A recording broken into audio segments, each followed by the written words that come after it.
Provavelmente você viu o absurdo que o pastor André Valadão falou recentemente sobre a comunidade LGBTQ e mais.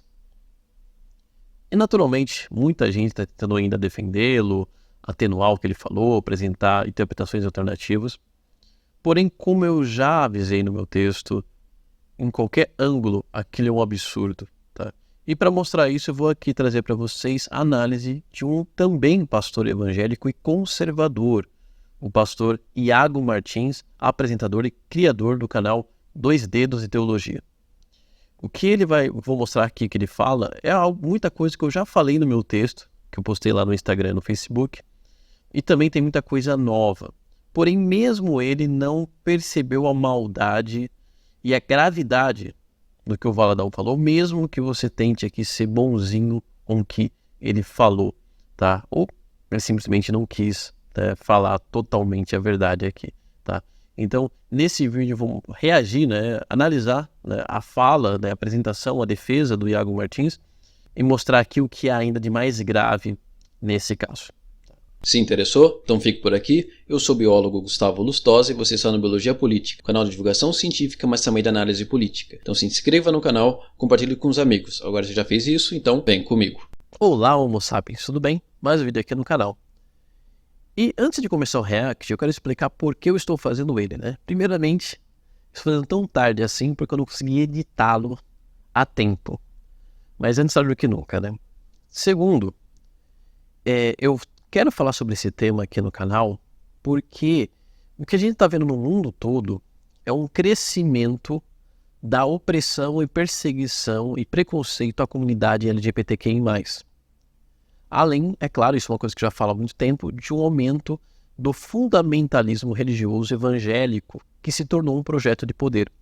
E sim, as duas coisas estão interligadas. Então, o que o Valadão fez foi um dos exemplos que vão ocorrer bastante ao longo dos anos desses fenômenos que eu citei. Então, isso aqui é pura política, ok? Não é teologia, é política, como vocês vão ver. Terceiro, eu escolhi fazer esse react da análise do pastor Iago porque ele é extremamente conservador, como vocês vão ver. Não quer dizer que eu concorde com ele, mas é para mostrar que até um conservador minimamente coerente, minimamente são ainda, consegue perceber o absurdo que o André Valadão falou. Ok? Olá, Homo sapiens. Então vou aqui colocar a fala do Iago.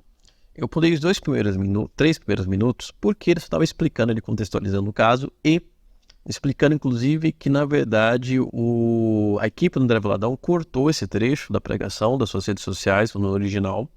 Tem duas pregações que parecem ser, que muito provavelmente é o contexto em que ele estava falando, que ele falou esse trecho absurdo, tá? Então ele mesmo diz que ele viu os dois, né, as duas pregações, os dois vídeos, e vai colocar esse trecho no seu devido contexto, mas ainda assim explicar que mesmo quando você entende o contexto de algo, tá, ou a intenção de alguém, você precisa analisar o que a pessoa falou, não só o que ela quis dizer.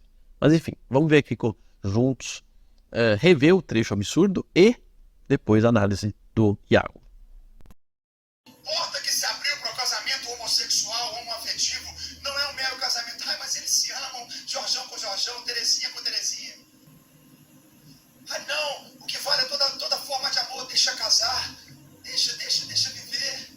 Aí hoje você vê nas paradas homens e mulheres nuas, com seus órgãos genitais completamente expostos, dançando na frente de crianças, aí você horroriza. Ah, que absurdo! Mas essa porta foi aberta quando nós tratamos como normal aquilo que a Bíblia já condena.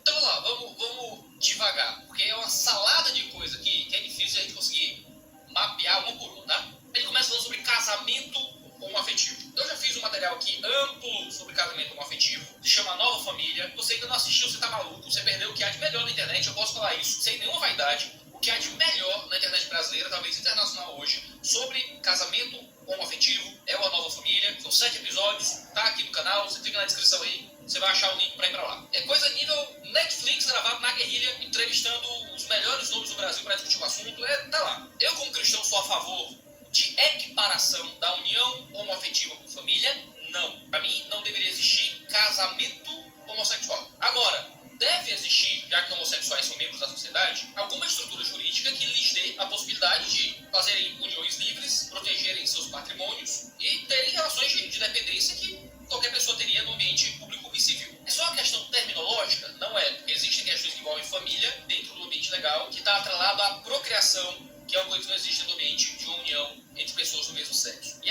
você está inventando, vai assistir a família. Lá está especificado com detalhes como é que a gente enxerga e o que a gente propõe à sociedade, de forma um pouco mais madura e juridicamente estabelecida, como homossexuais devem ser entendidos em suas relações na sociedade. Daí, certo? Daí, do casamento gay até gays estarem pelados na frente de crianças, é um caminho muito longo, tá? E olha que eu sou contra as duas coisas. Assim como o André Valadão, eu não acredito em casamento gay. A união entre dois homens e duas mulheres não pode ser equiparada a casamento juridicamente, por mais que o nosso STF tenha feito a separação, mas não deveria. Concordo com o André Valadão. O pessoal pelado na frente de crianças nas paradas LGBT é uma coisa terrível, aterradora, é pedofilia. Fiz um vídeo inteiro sobre isso aqui no canal. Agora, a relação entre uma coisa e outra que o André Valadão está fazendo aqui, foi a porta que abriu e por que a gente permitiu o casamento gay na sociedade, gays podem ficar pelados na frente de crianças. Eu não sei de onde é que vai esse declínio escorregadio dele aqui, de uma coisa levar a outra. Não, é porque a gente está saindo dos padrões de Deus. Então, se sai dos padrões de Deus de um lugar, sai dos padrões de Deus de outro lugar. Mas veja, esse mundo não existe debaixo dos padrões de Deus. Eu não sei de onde o André Valadão tirou essa cultura de cristandade, de que o mundo existe debaixo dos padrões de Deus. O mundo é governado por Deus, mas ele é administrado por homens simples o tempo inteiro. O governo não é uma igreja. E o governo não fica aplicando os padrões de Deus o tempo inteiro, porque o governo, muitas vezes, é baseado na descrença, em pessoas que não conhecem a Deus, que não vivem o caminho da fé. Então, o modo como o André Valadão fala, como se a gente tivesse deixado a sociedade ir para outro caminho, porque os padrões de Deus saíram da política, é olhar para um espaço geográfico muito pequeno. É Estados Unidos, é Brasil, é pequenos pedaços da Europa, em que houve uma fundação razoavelmente cristã e que o país permaneceu bebendo de fontes morais e cristãs por muito tempo. Mas esse não é o padrão do mundo, meu padrão. Olha para a Ásia, olha para a África, olha para a Europa hoje, olha para muito que a gente tem no mundo. O mundo não é cristão, o mundo é administrado por gente ímpia. Essa é uma visão social que morre nos anos 70, nos anos 80, como se ainda existisse uma cultura de cristandade e que parte do papel do cristianismo seja manter essa cultura de cristandade a ferro e fogo e que, porque a gente perdeu parte da influência social com a secularização, então o mundo está como está. O mundo está como está porque o mundo é fundado no pecado. Graças a Deus nós temos conseguido ter algum nível de influência social suficiente para gerar algum bem para a sociedade. Mas a gente vai perder essa batalha em algum momento. A gente vai continuar lutando para fazer o bem e o mundo oscila entre influência cristã e influência demoníaca. Por isso que a nossa função aqui não é cristianizar o mundo, mas é evangelizar o mundo. A nossa função não é criar um mundo cada vez mais politicamente cristão. É criar um mundo com cada vez mais convertidos. E quanto mais convertidos, mais a gente consegue abençoar o mundo, até mesmo nas esferas políticas. Mas nada disso aqui é o grande ponto que o André Valadão está colocando. Mas é importante você saber disso que eu estou dizendo, porque isso ajuda a entender o que vem a posteriori. André Valadão está chateado pela ausência de influência política, pela ausência de influência social. A igreja parou de definir os valores e os padrões que guiam os relacionamentos humanos, por isso os LGBT têm mais espaço na sociedade hoje. Bom, aqui realmente é um ponto muito importante, porque mostra um vício da visão do André Valadão e da visão de muitos cristãos evangélicos no geral. Por quê? Porque hoje os cristãos e evangélicos em especial têm a visão de que os cristãos deveriam dirigir e dominar o mundo. Tem um projeto político. Hoje se entende que a evangelização e a tarefa da igreja também deve ser política. E isso é problemático até do ponto de vista teológico, porque é até interessante isso, o protestantismo, ele tem a visão, a maioria dos protestantes, principalmente evangélicos, batistas e mais tarde os presbiterianos, mas principalmente mais tarde os pentecostais e neopentecostais, que faz parte do Valadão, eles têm a visão de que a Igreja Católica ela se corrompeu porque ela se envolveu com política, porque o Vaticano virou um Estado, virou um estamento político. Tá? E por isso acabou se corrompendo. Não estou falando que isso é certo ou errado, estou falando qual é a visão que os protestantes têm no geral e principalmente os evangélicos. Tanto que as igrejas batistas tradicionais têm como dogma a visão laica, que o Estado e a igreja devem ser separadas. Eles têm também como uma regra interna que pastores não podem fazer pregação política, etc. E os evangélicos pentecostais e neopentecostais, historicamente, tinham uma visão de que eles achavam que política era pecado. Era pecado. Tanto que tem uma fala antiga, mas que é muito conhecida, do Marco Feliciano, que ele fala assim, quando perguntar se ele seria algum dia deputado, ele fala assim, eu nunca vou me rebaixar, porque eu sou embaixador de Cristo, por que eu vou me rebaixar sendo da política? Fala uma coisa assim. Que pena que ele não cumpriu essa promessa, né? Mas isso era um pensamento comum. O evangélico em geral achava que era pecado. E é claro, existem ainda correntes que têm isso como dogma, como por exemplo, o Testemunho de Jeová. Então, e é interessante que quando você olha para o Novo Testamento, você não vê em nenhum momento Deus falando para os cristãos se infiltrarem no Estado romano. E faria todo sentido fazer isso, porque a gente está falando de uma época de perseguição política. Muito pelo contrário, ele tiver uma visão muito passiva. Ore pelos seus líderes, respeitem, até mesmo coisas do tipo, você que é escravo, respeita seu senhor, obedece seu senhor. Uma coisa realmente bem passiva mesmo, em relação às injustiças e problemas políticos da época. Isso é uma visão bem posterior ao cristianismo primitivo e é contraditória com a natureza do protestantismo e do evangelicalismo. O importante é que o Valadão e outros evangélicos têm um projeto político, têm um projeto de poder, e isso é assumido. Porém, eles justificam isso com uma espécie de narrativa de guerra santa, de purificar, de salvar a terra, de proteger as criancinhas, etc. Tá? Mas é um projeto político, que cedo ou tarde vai fazer com que esses caras virem políticos, ganhem poder, ganhem dinheiro, etc. Não é à toa. Tá?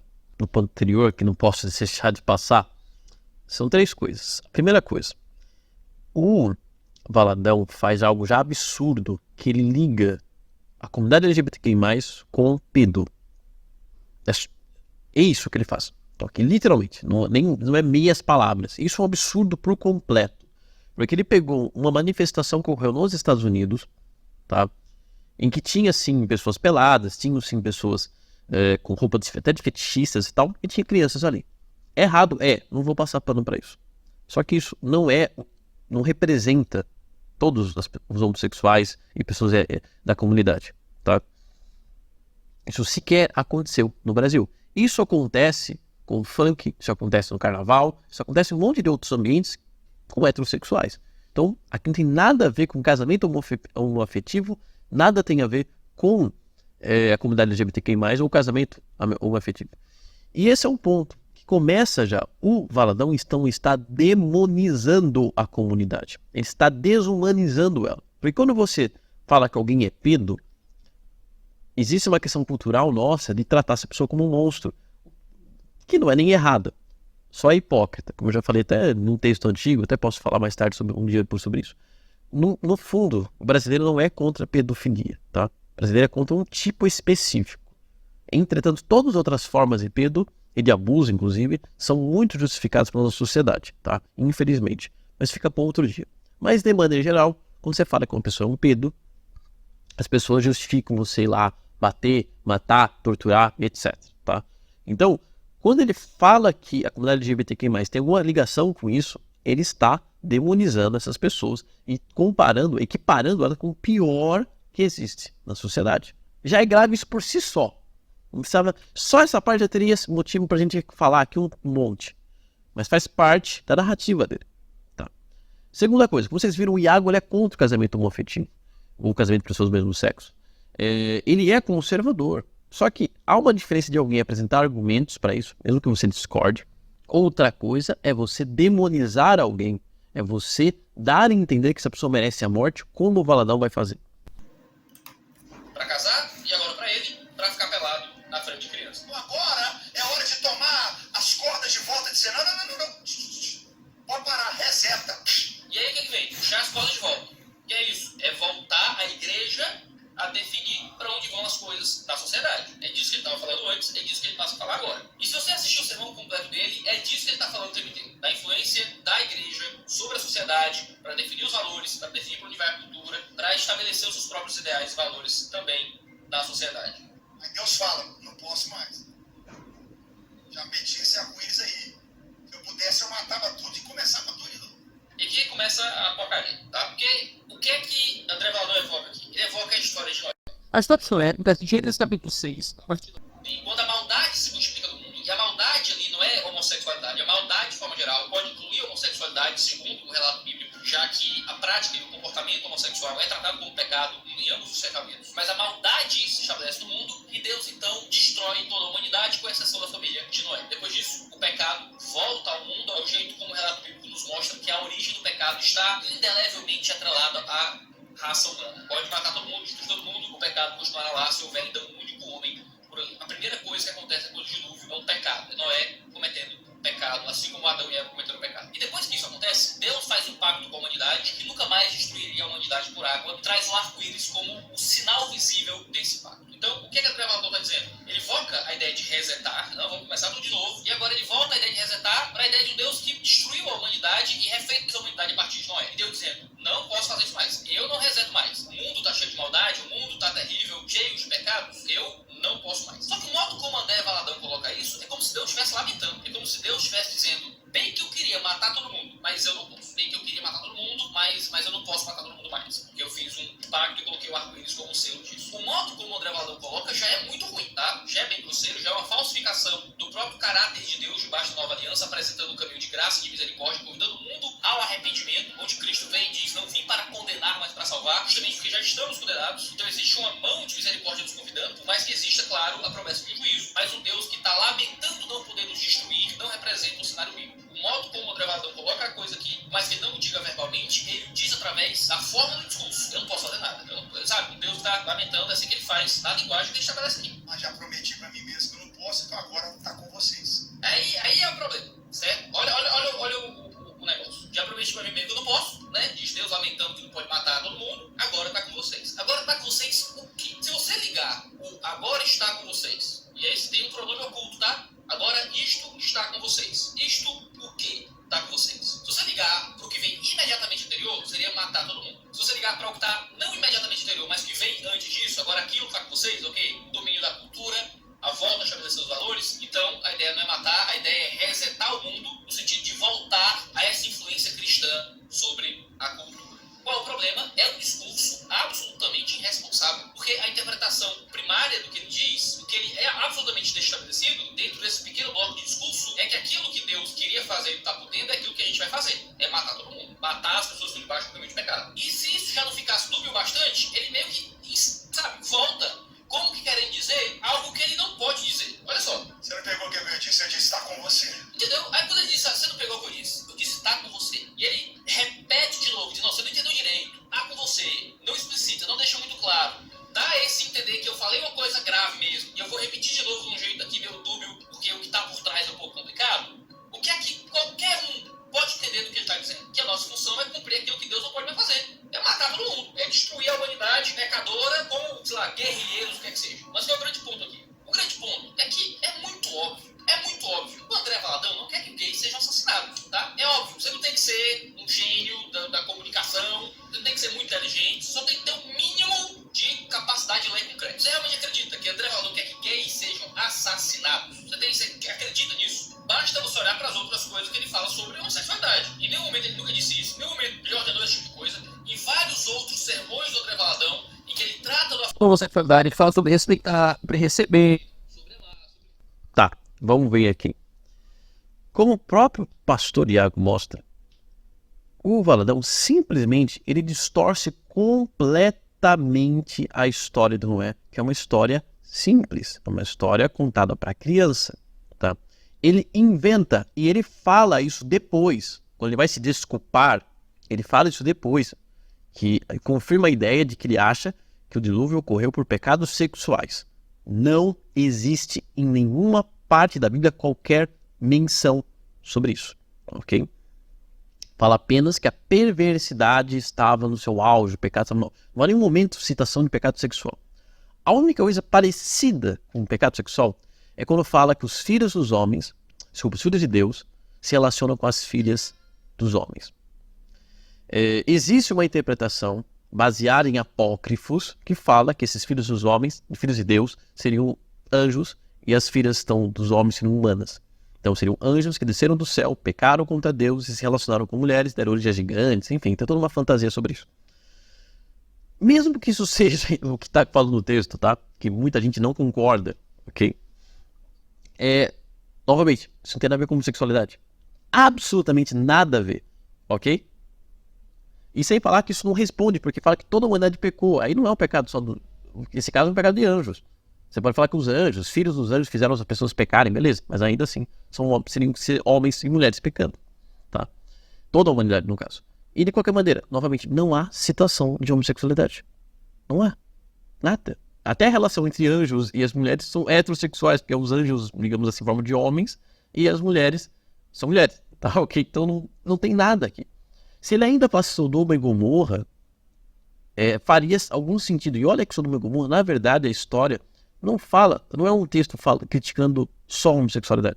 É um texto criticando você maltratar o estrangeiro.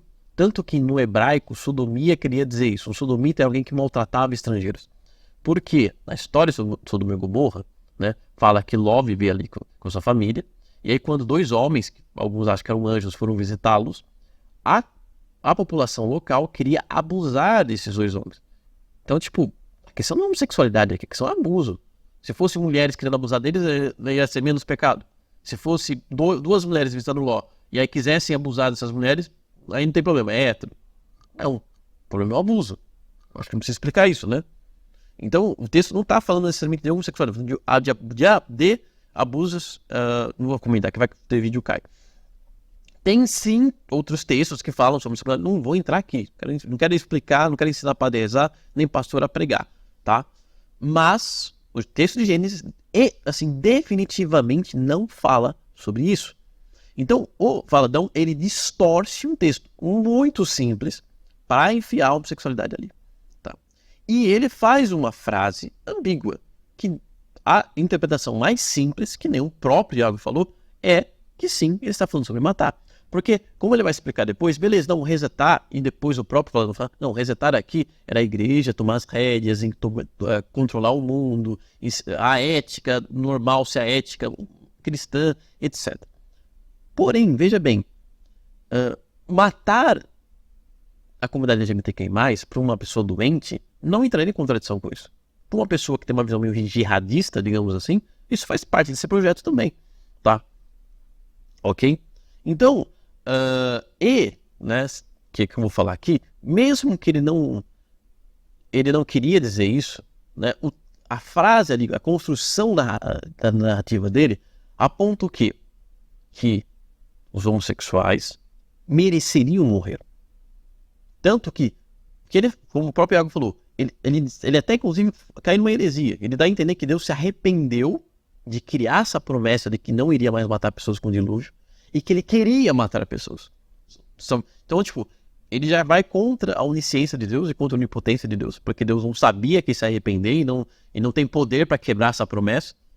E segundo, né, sobre o caráter de Deus. Então, Deus do Valadão não é um Deus amoroso, é um Deus com ódio, é um Deus odioso. É muito claro isso. É um Deus que odeia humanos, é um Deus que odeia pessoas. Se você quer matar e não faz porque tem alguma coisa que te obriga, você odeia aquilo. Tá? Só que essa construção ainda dá a entender o quê? Que os homossexuais mereciam morrer. Mas por causa de uma promessa, por causa da morte de Cristo, infelizmente, nem os cristãos nem Deus pode fazer isso. Tá? Porque, veja bem, é igual você falar para uma pessoa, nossa, eu adoraria quebrar a sua cara, mas a lei não me permite. Eu não estou falando uma coisa boa para você. Eu estou deixando bem claro, eu te odeio, quero te quebrar no meio, mas não posso. É basicamente isso que o Vadão disse. Eu quero que os homossexuais morram. Deus quer que os homossexuais morram e outros pecadores, porque ele está falando de homossexualidade. Ele até mesmo fala que o dilúvio foi por alguma coisa a ver com homossexualidade, que é mentira.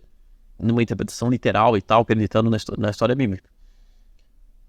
Então, o que ele está falando é, os homossexuais mereceriam a morte. Eles merecem a morte. É que, infelizmente, Deus falou que não pode matar. Por causa do arco-íris, por causa da morte de Cristo. Foi um erro aí de Deus para fazer o que agora a gente tem que fazer isso, tem que só pregar. É esse o discurso. Mesmo você colocando o texto e tal no seu contexto, acreditando no que o próprio Valadão falou depois, só confirma que essa é a mensagem dele. É uma mensagem de ódio. Ok? E aí o Iago fala assim, não, mas você tem, é óbvio, é certeza que o Valadão não queria dizer isso. Aqui tá, Iago. Eu não tenho certeza disso. Sabe? Por quê? Porque o erro não é só nesse trecho. É em toda a construção, que nem você mesmo falou. E aí nós temos 3 possibilidades que as 3 coisas podem estar juntas. Ou o Valadão é muito burro, não sabe nada de teologia. O cara não sabe nem a história de Noé, não sabe nem o que é o caráter cristão, não sabe nada. Segundo, ele não sabe pregar, não sabe falar, se expressa mal. Então ele se atrapalhou nas palavras, fez uma salada ali e acabou saindo esse absurdo. Todos esses absurdos, não só um, são vários. Terceiro, ele propositalmente falou de maneira ambígua. Vamos lá, o primeiro caso. Que o Valadão não deve ser um grande conhecedor de teologia, eu não duvido. Mas alguma coisa ele sabe. Tá? Ele é pastor. Esse ministério, para quem não sabe, da Igreja Lagoinha é um dos maiores do país. Tá? Tem milhões de pessoas no país todo. O Valadão tá há muitos anos pregando e tal. Então, assim, básico ele sabe. E como eu falei, a história não é uma história de criança. Então ele devia saber. Ele sabe. Segundo, então, se expressar mal, ele pode não ser o cara com a melhor retórica ou oratória do mundo. Mas fala melhor do que eu. Por isso que é pastor. E porque era filho do dono da igreja também, claro. Mas ele não fala mal. Não dá pra falar que ele fala mal. E ele depois vai falar, não, é que ele tava sem papéis. Cara, você acha mesmo que um pastor de uma igreja desse tamanho vai pregar sem ter treinado antes, sem ter escrito antes, sem ter falado na frente do espelho, etc? Claro que ele foi. E veja, que nem o próprio Iago depois vai falar, ele não pediu desculpa, ele não tirou nada do que ele levantou, ok? Só dessa parte da morte. Então, tudo aquilo que eu apresentei aqui, dele associar homossexuais a pedos, dele falar que eles merecem a morte, dele mostrar um Deus odioso, que se arrependeu de não poder matar mais pessoas, ele ainda acredita.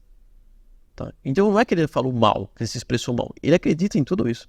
Ele queria passar tudo isso. E é que tá. Então, para mim é muito óbvio, tudo aponta, tanto o texto, tanto o contexto, tanto que ele depois fala.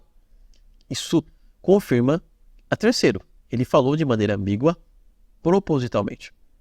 Agora, por que ele fala de maneira algo tão absurdo de maneira ambígua? Tem 2 possibilidades, 3, né? A primeira e a segunda é a combinação das 2 primeiras. A primeira mais simples. Ele quer ser punido, perseguido e criticado.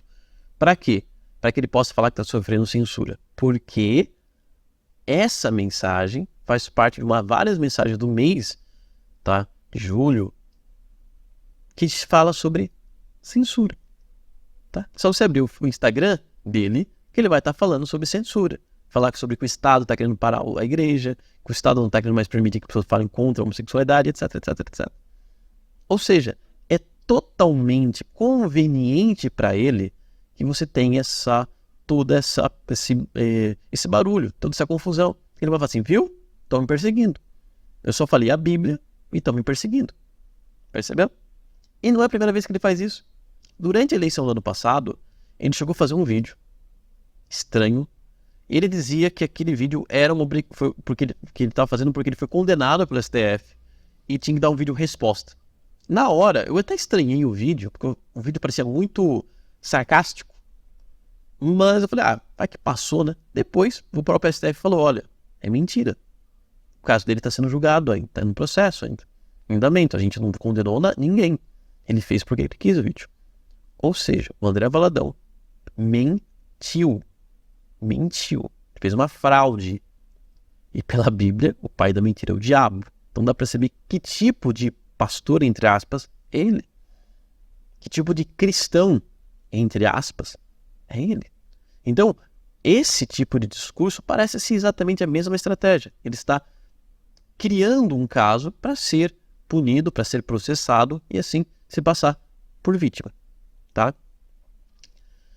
Se isso for verdade, só isso for verdade, já é um absurdo, porque ele, além de estar mentindo de novo, ele está fazendo uma mensagem completamente irresponsável, porque, vamos lá, vamos supor que a frase não fosse assim, a única interpretação e tal, a melhor interpretação. Tem gente louca no mundo todo, tá? Existe gente louca no Brasil, fora. Então, existem pessoas que só precisam que só querem um pequeno gatilho, uma desculpa para cometerem um crime. Nós já somos um dos países que mais mata travestis e homossexuais do mundo. Então, ele falar uma frase dessa ambígua pode ser a desculpa que o homofóbico quer para matar pessoas. Pode ser o gatilho que vai fazer um pai ou uma mãe expulsar seu filho homossexual ou travesti de casa. Como já acontece muito, e esse filho ser abusado na rua. Aí tá falando uma coisa muito, muito séria, sabe? Então, se ele realmente falou assim, vou falar uma coisa ambígua para ser percebido depois, ele já é um monstro. Ele já é um irresponsável, tá? Ok? Agora, algo pior. Pode ser. Veja bem que eu tô falando tudo pode ser, parece ser, para ninguém me processar depois. Tô afirmando nada. Deixo vocês concluírem. Pode ser que ele quer que algumas pessoas interpretem assim, de maneira literal, que ele quer que mate pessoas. Ele não só pensou nessa possibilidade e não ligou. Ele quer que ocorra essa consequência. Tá? Porque ele simplesmente ligou homossexuais e a comunidade a pedos. É uma coisa muito grave. Só isso é o suficiente para alguém sair batendo em alguém, espancando alguém, até matando. Então, pode ser que ele deixou ambíguo para que quem não aceitaria uma frase dessa interprete a outra coisa. Que não é resetar, é pregar, é a igreja voltar a dominar o mundo. Coisa que nunca aconteceu. Mas tudo bem, deixa a fantasia dele. Ou, e para quem quer ouvir o discurso pró-chacina, entenda também. Isso é um pouco parecido com o que a gente fala para neonazistas e racistas em geral, que é o apito de cachorro. Não estou falando que ele é neonazista ou racista. Interpretem direito. Estou falando que a estratégia é parecida. Porque assim, principalmente na Europa ou nos Estados Unidos, principalmente a Europa, você ser racista ou neonazista, assim, a chance de cadeia é muito grande. Então o que eles fizeram? Eles começaram a ressignificar símbolos e gestos para que símbolos e gestos que não tinham nenhum problema antes possam ter um sentido, possam ser uma forma de se comunicar, de se mostrar que eles são isso para quem também é. O ok é um exemplo. Okay? O ok hoje é usado por esses grupos neonazistas na Europa e nos Estados Unidos para sinalizar que eles são. Então assim, antigamente ninguém sabia fora eles. É tipo uma coisa secreta. Hoje, você estuda, é claro, você sabe. Só que o que acontece? Quando eles fazem isso, alguém aponta e fala assim, você tá louco, é só um ok, essa tá coisa da sua cabeça. Outro exemplo, 88. Beber leite, sim, tem isso em alguns lugares, tem essa simbologia, etc. Tá? Claro, fala assim, mas quando acontece fora de lá e tal, talvez não tenha isso. Eu não tô falando lá na Europa e Estados Unidos. Tô nem falando assim, se acontecer isso com o Brasil é a mesma coisa. Tô falando na Europa e Estados Unidos. Então isso é o apito de cachorro. Por que apito de cachorro? Porque o cachorro, eles escutam ondas sonoras que a gente não escuta. Então tem um apito que você pode utilizar para controlar cachorros e tal, que só eles vão escutar. Você não escuta, mas o cachorro escutou. A ideia é mais ou menos a mesma coisa. Você lança uma mensagem que para uma pessoa que não estuda e não é desses grupos radicais, não vai entender nada, ou vai achar que é inofensivo. Mas para quem entendeu a mensagem. Então talvez a maneira muito atrapalhada, claro, ele mandou uma mensagem, um apito de cachorro. Ele mandou uma mensagem que, para alguém sem ser mal intencionado, que gosta dele, que é evangélico, vai entender uma coisa positiva, tá?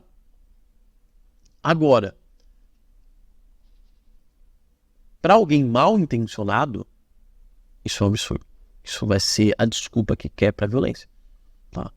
E assim, eu não duvido que ele possa querer fazer isso. Não posso provar, porque eu não estou dentro do coração da mente dele, mas em qualquer um dos casos, já é algo terrível, porque ou ele sabia que alguém poderia interpretar de maneira assim e não ligou, porque ele quer se posar de vítima, ou segundo, ele sabia que alguém queria interpretar dessa maneira e quer que alguém interprete dessa maneira, para depois ele falar assim, não fui eu. É igual, por exemplo, o Bolsonaro. Acho que o exemplo melhor é o próprio Bolsonaro. Bolsonaro ficou os 4 anos negando que as urnas fossem confiáveis, falando que o PT ia trazer o comunismo, ia destruir o país, e fazendo todo um terrorismo. O que culminou isso? 8 de janeiro. Os malucos foram lá, quebraram tudo, avançaram em policiais e queriam um golpe, queriam a morte. Houve morte de pessoas, inclusive naquelas paralisações dos caminhoneiros. O que o Bolsonaro fala? Não tem nada a ver com isso, acho. Tem alguma fala minha mandando as pessoas ir para o 8 de janeiro? Não tem nenhuma. Eu só criei o contexto, mas falar da ordem final não fui eu. É a mesma, pode ser a mesma coisa. Então, eu não sei, Iago. E mesmo que não seja, ainda é grave. Ok? sermão que eu comentei dele, do vídeo passado, em que ele é meio burrão também, ele fala no vídeo, ele deixa claro lá, igrejas devem ser amados, recebidos, cuidados. É óbvio que o André Valadão não é um psicopata maluco querendo levantar pessoas armadas para matar homossexuais. Isso é óbvio, é claro que é óbvio. O problema é o que ele diz.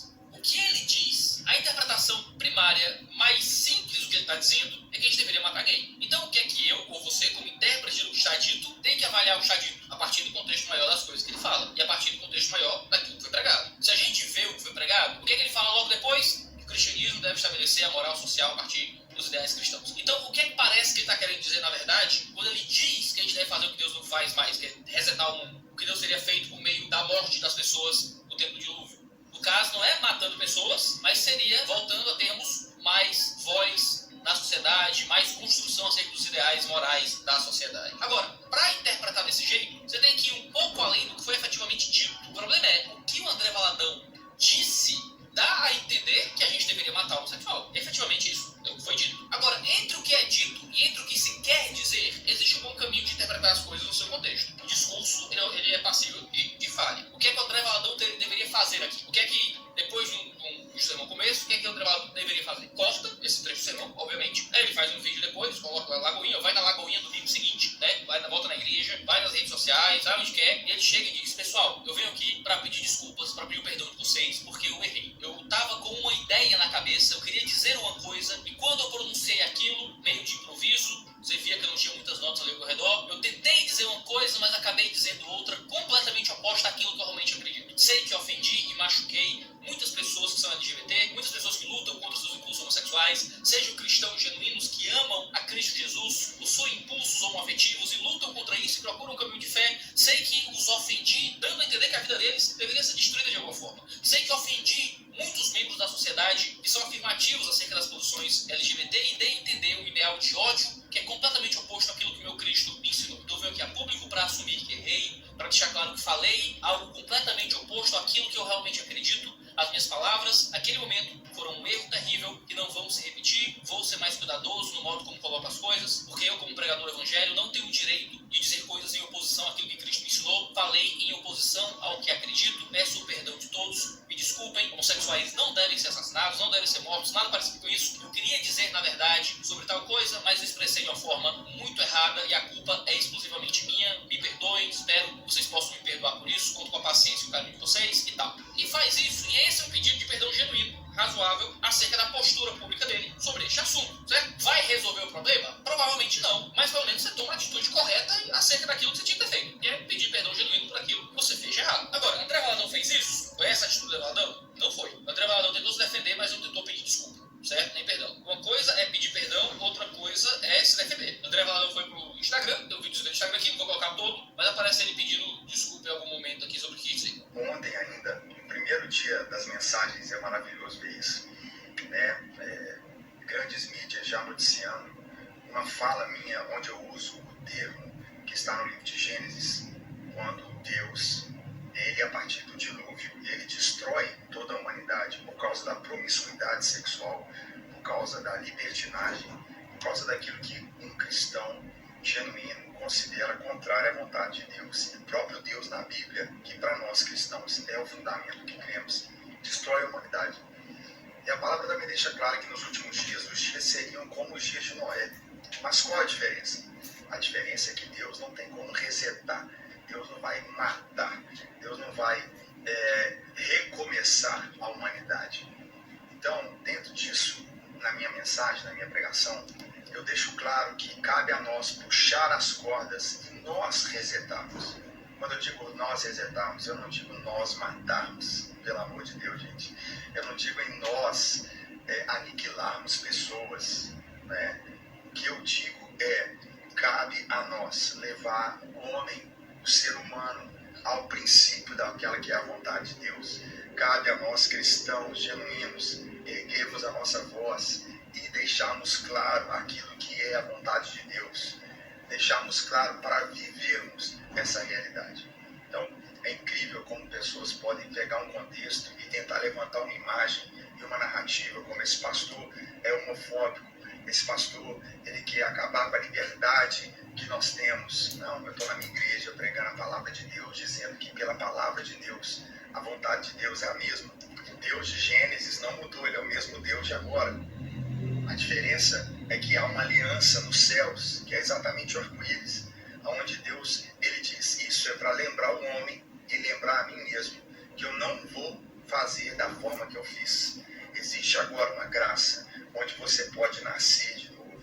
Existe uma maneira, quando eu digo puxar as cordas, cabe a nós hoje levarmos a oportunidade da mudança, a oportunidade de viver o amor de Jesus. Não vivemos mais pelos nossos próprios desejos e vontades, vivemos para Deus, vivemos a vontade de Deus, vivemos a graça de Jesus. E é sobre isso que eu falo na mensagem. Então, deixei só. Bom, então, antes de o Iago falar, só vocês veem alguma coisa. Primeiramente, ele confirma a tese maluca dele de que o dilúvio seria por pecados sexuais ou homossexualidade. Não tem isso no texto. Ele não se desculpa por equiparar homossexuais com pedos. Ele não retira isso. Tá? Ele fala com uma mansidão que não estava na pregação. Engraçado isso. O cara mostra mais amor ou mais empatia num carro, no Instagram, do que numa pregação. Não é o contrário? É muito estranho isso. Parecem duas pessoas diferentes. Tá? Mas, novamente, ele ainda dá aquela entender, tipo, a gente não pode... A gente agora não pode matar por causa da cruz e tal, não sei o que, então a gente tem que pregar, voltar às redes. Que é uma tese totalmente contraditória com a história dos evangélicos, tá? Porque quando os cristãos dominavam o mundo, colocavam as cartas na mesa, era o Brasil católico, que perseguia, que você não podia ter uma igreja, tá? Você tinha que fazer culto em casa. Bom, você quer voltar a esse tempo? Que quando o Brasil não era laico? Então tá, então alarga a sua igreja. Essa igreja luxuosa vai fazer culto em casa, tá? Você só pode fazer isso porque você está no estado laico. Segundo, tinha escravidão, tá? As meninas eram casadas com 13 anos, ou menos. Menstruou, já pode casar. Era assim antigamente. E ainda é em algumas regiões. Por isso que eu falei que, enfim, esse ódio a pedra, infelizmente, não é verdadeiro no Brasil. Mas enfim, fica para outro vídeo isso aí, ok? A violência, os homens podiam bater na mulher, matar para defender a honra. Era esse o mundo quando os cristãos dominavam, em tese. Então, nunca existiu esse mundo cristão, de fato. Nunca existiu. Tá? Nunca existiu. Então já está errado. Todos esses princípios eles estão errados. E ele só confirma o que eu falei. Tá? Que ele não retira nada do que ele apresentou, fora o ponto de matar. Todo o resto que já é problemático, que já está errado até teologicamente, ele não retira. Então ele continua dando a entender que homossexuais deveriam morrer, mas infelizmente, por causa desses decretos de Deus, que o próprio Deus se arrependeu, eles não vão matar, tá? Ele ainda compara eles com pedos, tá? E ainda quer que a igreja volte a controlar o Estado. É isso. Ele confirmou tudo. Tudo que ele falou. Só uma coisa que ele nega. Só uma coisa. Que é a consequência direta do que ele falou antes. Em todos esses outros pontos. Tá, isso é uma coisa importante que eu esqueci de falar, né? Essa questão de que você fala e o que você tentou dizer, tem algumas questões. Todo mundo está passivo de erro. Eu mesmo já escrevi muita coisa que eu expressei mal. Já falei coisas que eu tive que escrever, tive que pedir desculpa, acontece. Ou eu errei, eu li errado, entendi errado, acontece, ok? Todo mundo é passivo de erro. Entretanto, a partir do momento que você escreve algo, que você fala, algo que você faz, você tem que ser julgado pelo que você fez. Ponto. Tá? Porque não tem como ninguém saber a sua intenção. Porque se for assim, alguém pode ser racista e falar assim, não foi minha intenção. Foi piada, foi brincadeira, me entenderam mal. Alguém te ameaça? Não, foi piadinha, acha? Você levou a sério?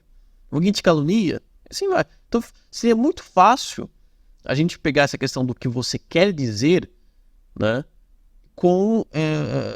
e usar isso como desculpa para qualquer crime. Então, se alguém comete um crime, fala uma coisa que é criminosa, ele cometeu um crime, mesmo que não fosse a intenção dela. Ele cometeu um crime.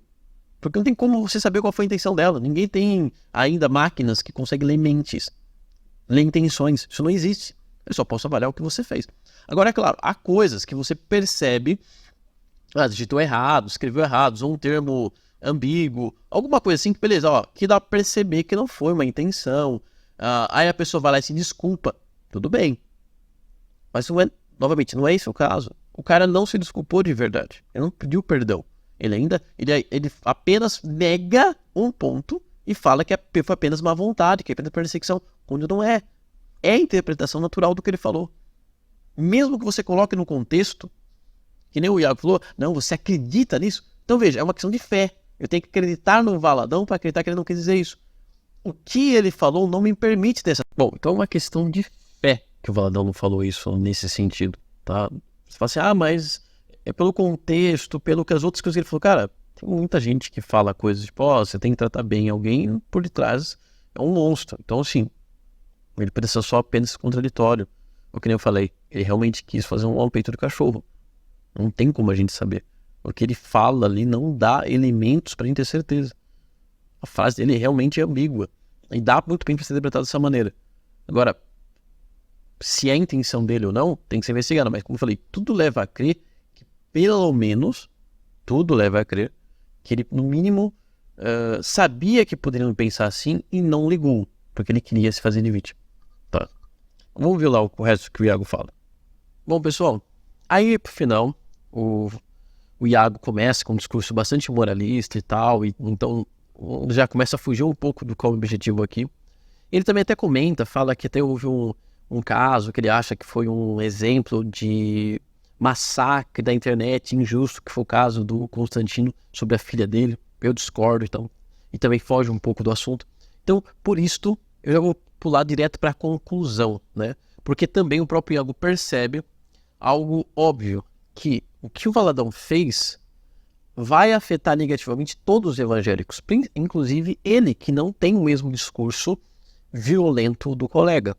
Porém, o que ele não entendeu é que isso não é à toa, isso faz parte de um modus operandi, é uma estratégia. Bom, é aqui que o Iago não entende, né? Que isso é uma estratégia de um extremista. O extremista, ele cria a crise quando não tem, ou ele aumenta a crise. Porque quando você cria uma crise, um contexto de guerra, metaforicamente ou até literalmente, só resta a guerra. Se realmente não é o que está acontecendo, está muito longe disso, mas vamos supor que os progressistas se unem e falam, vamos proibir os evangélicos, vamos perseguir os evangélicos. Se chegar nesse nível, os evangélicos, em tese, teriam motivo para reagir de maneira violenta também, de querer ir para cima, de pegar em arma, de querer eleger um presidente que queira prender os progressistas nesse sentido, etc. Então, essa é a estratégia. Por isso, por exemplo, que o Bolsonaro ele foi eleito, ao invés de querer governar, ele continuou fazendo crise. Ele foi eleito falando que quem teve mais votos. O cara colocou em dúvida a própria eleição que o elegeu. Né? Então, assim, por quê? Porque isso é uma tática de um radical. A ideia de um radical é justamente criar um ambiente de guerra, porque isso só permite os radicais existirem. Tá? No momento de paz, você tem espaço para moderados, para conversar, para dialogar, para pensar. E aí os radicais, que por natureza ou por incompetência não sabem não serem radicais, vão se dar mal. Então o radical ele cresce na crise. Então isso é uma tática dele. Ele quer que haja perseguição. Porque aí isso vai confirmar a tese dele que a igreja está sendo perseguida, que você precisa ser como ele. É estratégico, é a intenção dele. Entendeu? Porque, por exemplo, se o Iago for processado, for preso, às vezes sem motivo ou por um motivo menor, fala, viu? O que adiantou? Que é o que vocês vão ver depois. O que adiantou você ser bonzinho? Você falar calmo, falar manso? Tem que ser como o Valadão, colocar a boca no trombone, tem que falar o que quer, porque a gente vai ser preso de qualquer jeito, vai ser perseguido de qualquer jeito. Tem que votar no Bolsonaro, porque assim ele manda matar, manda prender, mesmo que ele tenha erro, mas pelo menos ele não vai deixar a gente pregar. Entendeu? Essa é a estratégia. Não é à toa isso. Que vão lá no vídeo dele, tá no canal dele, tá? Vocês podem descer e vocês vão ver uma série de cristãos falando assim, viu? Não adiantou nada você ser moderado. Se você falar manso, se você falar do jeito certo, as pessoas estão xingando, estão falando pra você morrer também, estão falando que a igreja tem que ser condenada. Não adianta nada a gente se dividir, não adianta nada não sei o quê. Então, veja que mesmo quando um pastor explica que teologicamente isso está errado, e segundo, foi muito, no mínimo, muito maldito, expressado de maneira errada, ainda há pessoas que vão concordar com o Valadão, ainda vão defender o Valadão, porque muito provavelmente são homofóbicas. E terceiro, vão, devido a essa reação, a concordar ainda mais com ele. Porque vão imaginar, pô, então se eu sou moderado, educado, sou perseguido, então melhor eu chutar o pau do barraca mesmo. Vou começar a falar de perseguição, começar a falar de violência também. Tá? Então, isso só confirma o que eu falei. Isso é um modus operandi de um radical, de um extremista. Ele cria, ou gera, ou aumenta uma crise para que as pessoas se tornem cada vez mais extremistas. Né? É o famoso lá, o tendência da ferradura, né? Mas a ideia é que é o quê? Quando um lado se radicaliza, o outro vai radicalizar também. Tá?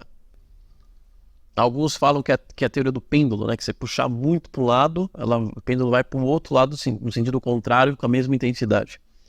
Então é isso. Enfim, o ponto aqui é como o Iago confirma, né?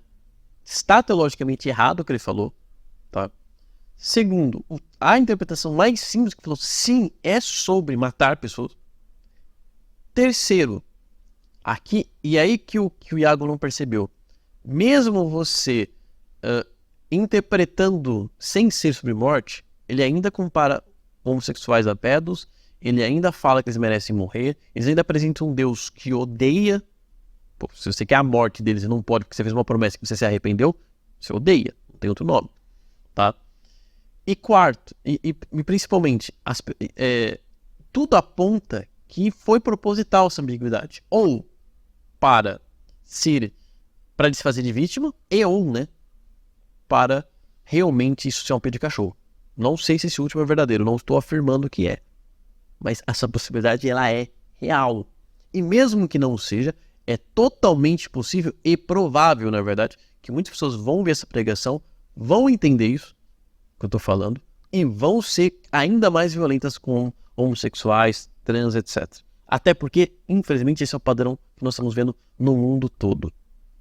Ok? Então, assim, o caso é muito pior. E, por fim, isso parece ser uma estratégia mesmo. A ideia é criar, colocar fogo no parquinho mesmo, para as pessoas serem mais radicais, e aí em 26, por exemplo, se criar uma guerra, tá?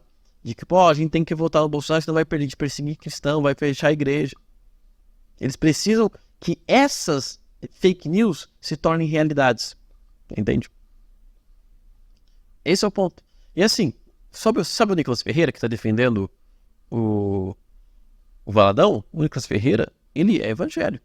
E assim, ele é mais conhecido por trechos de evangélico. Por exemplo, eu até perguntei para uma parente, falei assim, conhece o Nicolas Ferreira? Eu falei assim, conheço, ele prega bastante na igreja, faz vídeos e tal. Eu falei, eu tô falando de deputado. Aí ela falou, não sei. Aí eu mostrei, é isso aí. Falei, você sabe que ele é político? Ela falou, não sabia, nunca vi ele falando nada de político. Mais falando sobre a Bíblia mesmo. O cara ficou eleito e famoso falando mais da Bíblia, pregando. Deve ser uma coisa horrorosa mesmo, vindo dele, mas eu não vi. Mas é isso. Então assim, escuta o que eu digo, tenho quase certeza que logo esse cara Valadão vai se candidatar também, ou vai um dia colocar um parente ou coisa assim e vai começar indo no caminho de Edir Macedo, que não se candidata, mas tem influência política assim muito forte, que hoje o Edir Macedo hoje tem um partido que é o Republicanos. Então é isso, pessoal. A situação ela é muito mais grave do que parece, não adianta passar pano, e a gente precisa combater. Então você, que é um cristão verdadeiro, você precisa urgentemente combater esse tipo de discurso na sua igreja, no seu entorno, dentro de você. Porque é um discurso pecaminoso, que é mentiroso, é violento, distorce as escrituras, distorce o caráter de Deus. Tá? E vai levar uma guerra, e todo mundo vai perder. Os únicos, assim, quer dizer, a grande maioria vai perder. Os únicos que vão ganhar são esses grandões. Porque assim, se acontecer uma guerra civil, o cara pega o jetinho dele e vai para os Estados Unidos e volta. Quem vai sofrer é você. Vê lá o 8 de janeiro. Quem que foi preso? Foi o Bucho de Canhão. Deputado, Bolsonaro. Tá de boa. Não aconteceu nada com ele. Mesma coisa, se o Brasil piorasse, virar uma guerra mesmo civil, ou virar uma situação muito terrível, esses caras vão vir, eles vão continuar igual. Ou pior, eles vão melhorar. Vão ser eleitos, vão ganhar voto, vão ganhar dinheiro, vão ganhar Pix, né, que o Bolsonaro estava ganhando. Você e eu, que a gente vai se ferrar. Você que não tem nada a ver com esse assunto, eu que não tenho nada a ver com esse assunto, também vai se ferrar. Você que é pastor, que quer pregar a sua palavra, vai se ferrar também. Então por isso você tem que combater isso. Não deixar essa temperatura aumentar. Falar, peraí, volta. Não há necessidade disso. Tá? Não há necessidade disso. As igrejas evangélicas existem no Brasil desde o começo. Por que agora a gente vai começar a ter essa visão que ou existe um ou outro? Ok? A igreja evangélica cresceu sem ajuda do Estado. Por que agora precisa de Estado? E nós, né, que não somos igrejas ou coisa assim, não somos religiosos, temos que deixar claro o perigo, mas também tomar cuidado para não sermos intolerantes de maneira religiosa. Não podemos colocar todos os evangélicos, todas as igrejas no mesmo saco, falar de fechar a igreja, porque aí você dá munição para esses caras.